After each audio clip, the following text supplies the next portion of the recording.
الحمدللہ وحدہ والصلاۃ والسلام علی من لا نبی بعدہ۔ آج کی یہ ویڈیو بڑی اہمیت کی حامل ہے۔ بہت سارے دوست احباب کے ذہن میں یہ سوال اٹھتے ہیں کہ جب اسرائیل آج سے 80 سال قبل اس کا وجود ہی موجود نہیں تھا تو یہ ملک عرب کے دل میں کیسے بنایا گیا، کیسے بسایا گیا؟ تو اس کو غور سے سنیں، دیکھیں، لائک کریں اور اپنے دوست احباب سے بھی شیئر کریں۔ کوشش کروں گا کہ مختصر پیرائی میں سارا جو خلاصہ ہے، خد و خال ہے، آپ کے سامنے رکھوں۔ گزشتہ 150 سال سے یہ جو علاقہ ہے فلسطین کا علاقہ، اسرائیل سے قبل یہ سارا علاقہ فلسطین کا تھا۔ یہ 150 سال فلسطین کی جو تاریخ ہے یہ بڑی تنازعات کا شکار رہی ہے۔ ظلم و ستم، سازشیں، جنگ، قتل و غارت اس سے بھری ہوئی ہے۔ فلسطین کا علاقہ سلطنت عثمانیہ کا حصہ تھا۔ ترکی کی وہ سلطنت جو پورے کئی براعظموں پر پھیلی ہوئی تھی، سارا عرب اس سلطنت کا حصہ تھا اور فلسطین کا علاقہ بھی اس کے اندر موجود تھا۔ اور ایک زمانہ قدیم سے یہودیوں کی یہ ایک خواہش تھی کہ ہمارا اپنا ملک ہو، اپنی علیحدہ ریاست ہو۔ اور اس اثناء میں جب 20ویں صدی کی ابتدا میں سلطنت عثمانیہ کمزور ہونا شروع ہوئی تو ان کی یہ جو خواہش ہے اور زور پکڑنے لگی۔ اس سے قبل بھی انہوں نے بڑی کوششیں کی، فلسطین کے علاقے میں زمین خریدنے کی، ہجرت کرنے کی، وہاں جانے کی، لیکن جو سلطنت عثمانیہ کے خلیفہ تھے عبد الحمید ثانی، انہیں ان کی اس کیفیت کا علم تھا، اس لیے انہوں نے دونوں چیزیں نہیں ہونے دی۔ زمین کی خرید فروخت پر پابندی لگائے رکھی اور کوشش کی کہ کسی طرح بھی یہودی آبادکاری اس علاقے کے اندر نہ ہو۔ آپ ذرا اندازہ لگائیں، 1878 میں سلطنت عثمانیہ کے ماتحت مردم شماری کرائی گئی۔ اس مردم شماری میں فلسطین کا جو علاقہ ہے وہ تینوں مذاہب کے کتنے لوگ وہاں آباد تھے؟ 87% مسلمان تھے، 9% عیسائی اور 4% یہودی تھے۔ اور یہ علاقہ تینوں مذاہب کے لیے اہمیت کا حامل ہے، تینوں مذاہب کی عقیدتوں کا، محبتوں کا محور مرکز ہے۔ یہودی اس علاقے کو اس لیے پسند کرتے ہیں، اس علاقے کے ساتھ اس لیے عقیدت رکھتے ہیں کہ جو بیت المقدس ہے اس کے اندر جو مسجد اقصیٰ ہے، اس کی ابتدا وہ سمجھتے ہیں کہ سب سے پہلے حضرت یعقوب علیہ السلام نے کی، جو جن کا نام اسرائیل تھا اور جس کے نام پر یہ ملک پھر بنایا گیا۔ اور سلیمان علیہ السلام نے، جس کا ذکر قرآن مجید میں ہے، انہوں نے یہاں عبادت گاہ بنائی جنات وغیرہ کے ذریعے، جس کو معبد سلیمانی یا ہیکل سلیمانی بھی کہتے ہیں۔ اور بعد میں اسی جگہ مسجد اقصیٰ تعمیر کی گئی۔ اور عیسائی سمجھتے ہیں کہ چونکہ عیسیٰ علیہ السلام یہاں پیدا ہوئے اور یہ حضرت عیسیٰ علیہ السلام کی جائے پیدائش ہے، تو ان کی عقیدتیں بھی فلسطین کے ساتھ بہت زیادہ ہیں۔ یہ القدس کے ساتھ، جس کو بیت المقدس بھی کہتے ہیں، یروشلم کا جو شہر ہے اس کے ساتھ۔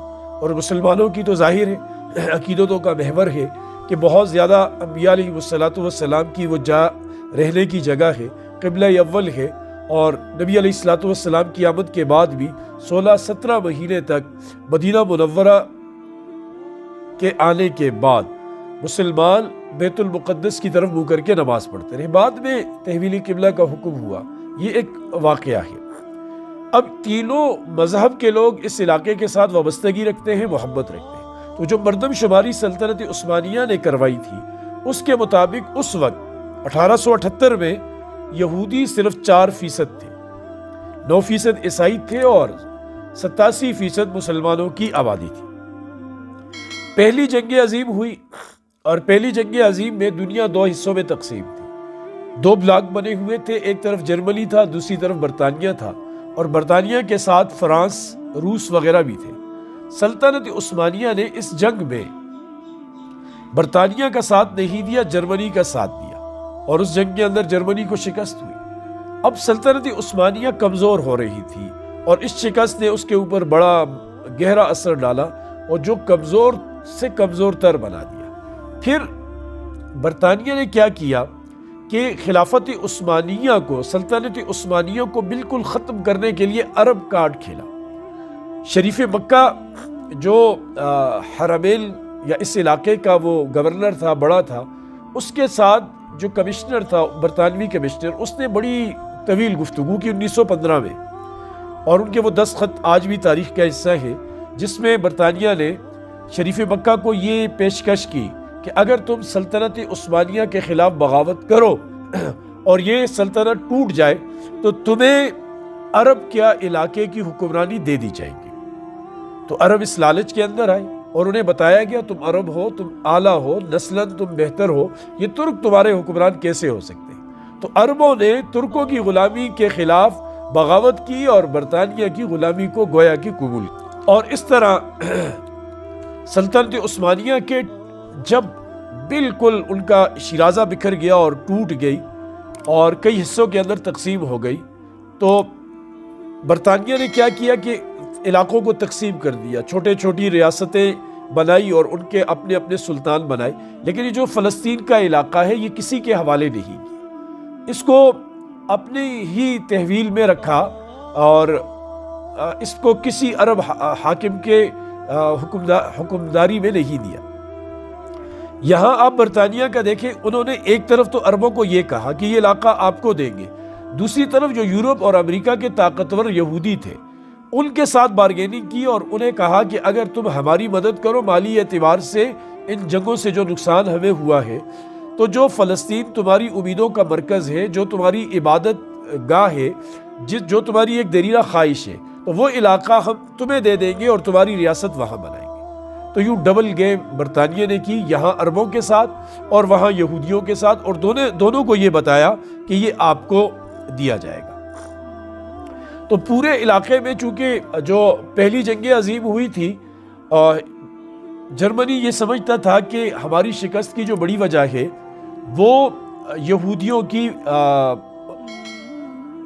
دوسرے گروپ کے ساتھ ہمدردی ہے، انہوں نے ہمارے ساتھ بے وفائی کی اور ان سے وفا کی، پھر ان کے اوپر ظلم و ستم ہوئے کافی یہودیوں کے اوپر، جس کی وجہ سے یہودی ہجرت کرنے پر مجبور ہوئے اور وہ آتے گئے اور اس علاقے کے اندر رہنے لگے اور منہ مانگے داموں زمین خریدنے لگے مسلمان عربوں سے، اور عرب بھی پیسے کی اس میں آ کر زمینیں دھڑا دھڑ بیچنے لگے۔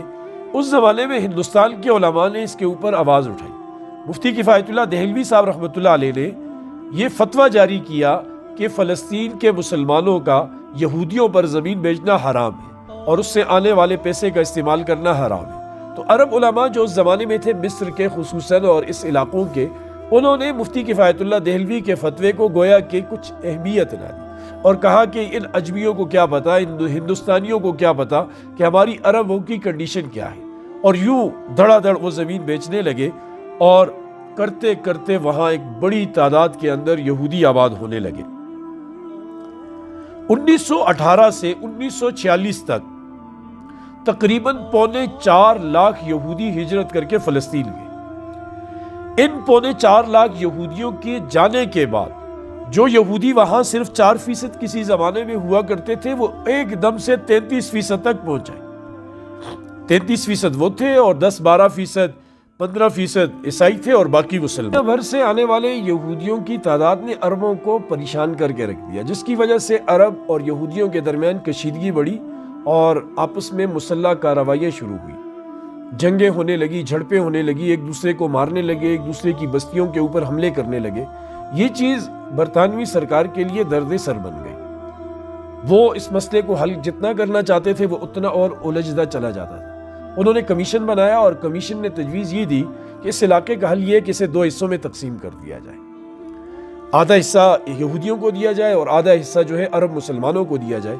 عرب مسلمانوں نے اس تجویز کو سختی سے رد کر دیا کہ بھائی ہمیں آپ کی اس تجویز کے اوپر کسی قسم کا اتفاق نہیں۔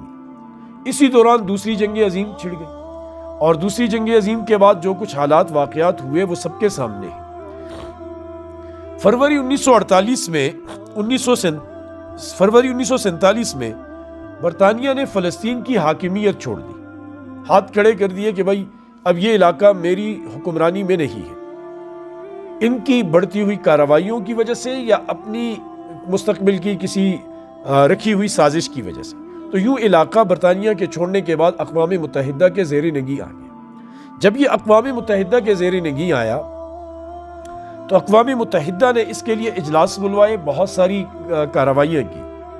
تو اس زمانے میں 12 ملکوں کی یا 11 ملکوں کی ایک کمیٹی بنائی کہ جو مسئلہ فلسطین اور کہ عرب اور یہودیوں کے مسائل کو دیکھے۔ اس 11 رکنی کمیٹی نے کئی اجلاس کرنے کے بعد ان میں یہ فیصلہ ہوا، 8 ممالک نے تقسیم کے حق میں اور 3 یا 4 ممالک نے اس کی تقسیم کے خلاف ہو۔ اب جب کمیٹی نے یہ فیصلہ کیا تو اب جنرل اسمبلی کے جو اجلاس ہونا تھا قومی اسمبلی کا، وہاں یہ بل پیش کیا گیا اور اس بل کو پاس کرنے کے لیے 2/3 اکثریت کی ضرورت تھی۔ اب 2/3 اکثریت نہیں تھی تو جتنے ممالک اقوام متحدہ کا حصہ تھے، غالباً 57 ممالک تھے یا کم و بیش، انہیں لالچ دی گئی، ڈرایا گیا، مراعات دی گئی، ان کو مالی امداد دی گئی، اور یوں کرتے کرتے 19 نومبر 1947 کو اس پر ووٹنگ ہوئی۔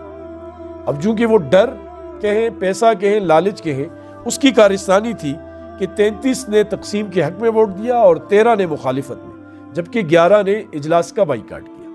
یوں وہ عرب کی انبیاء کی سرزمین 2 حصوں میں تقسیم ہو گئی، اور دیکھیے تاریخ کا ستم کہ جو 33% آبادی تھی اسے 57% علاقہ دے دیا گیا، اور جو اکثریتی آبادی تھی اسے 43% علاقہ دے دیا گیا۔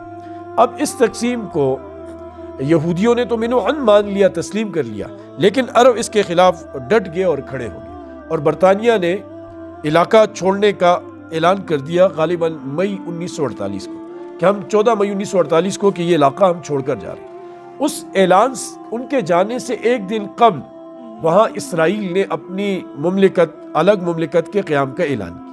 اب فلسطینیوں نے ظاہر احتجاج ہی کرنا تھا، مسلمان احتجاج کے لیے ہی رہے، تو یوں فلسطین کا قیام فلسطین کے دل میں اسرائیل کو بسا دیا گیا۔ عرب چونکہ اس وقت متحد تھے، انہوں کی پھر کئی جنگیں ہوئی اسرائیل کے ساتھ، 1956 میں، 1967 میں اور 1973 میں، لیکن جو جنگ بھی ہوتی، جنگ کی شکست عربوں کو ہی ہوتی۔ چھوٹا سا ملک ہماری کراچی جیسا اور چاروں طرف عرب ہیں، اور شکست جو ہے مقدر بنتی عربوں کی، اور صرف شکست نہیں، ہر شکست کے بعد، چاہے وہ 56 کی جنگ ہو، 67 کی ہو یا 73 کی، جو علاقے فلسطین کے تھے جنگ کے بعد ان میں بہت سارے علاقے اسرائیل کے کنٹرول میں چلے گئے، تو یوں اسرائیل پھیلتا گیا اور فلسطین سکڑتا گیا۔ اور آج بھی جنگ چل رہی ہے، حالات، واقعات، تو لگ رہا ہے کہ اس جنگ کی وجہ بھی یہی ہے کہ جب جنگ ختم ہوگی اور فائر بندی ہوگی مستقل طور پر، تو